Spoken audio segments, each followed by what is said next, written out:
जन्नत के बारे में दो रंगों का जिक्र आता है कुरान शरीफ में, एक सब्ज़ रंग उसका भी जिक्र और सफ़ेद रंग का। तो इसमें हिकमत क्या है?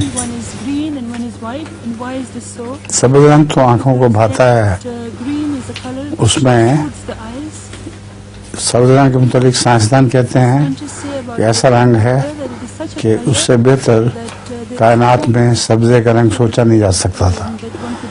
आँख फोकस करने में सब्ज़ रंग के ऊपर दिक्कत महसूस नहीं करती, हर दूसरे रंग पर दिक्कत महसूस करती है।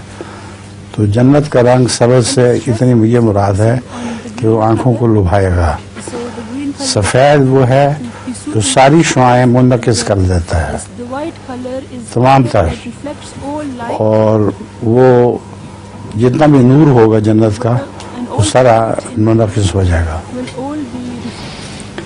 लतीफ़ा है कोई आपकी जगह मैं सुना देता हूँ एक, वरना वक्त बड़ी जल्दी ख़त्म हो जाएगा। आज एक आदमी के घर चोर आया, वो खुद तो बेचारा पतला दुबला ही था, उसकी बीवी बहुत मोटी और मुस्टंडी थी।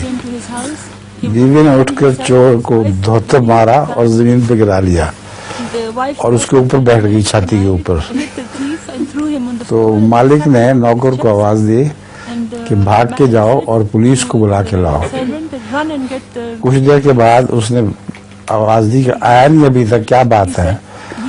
उसने कहा मैं अभी अपनी जूती ढूंढ रहा हूँ, जूती नहीं मिल रही। चोर ने आवाज दी कि भाई जूती मेरी पहन लो, मुझे इस बला से निजात दिलाओ।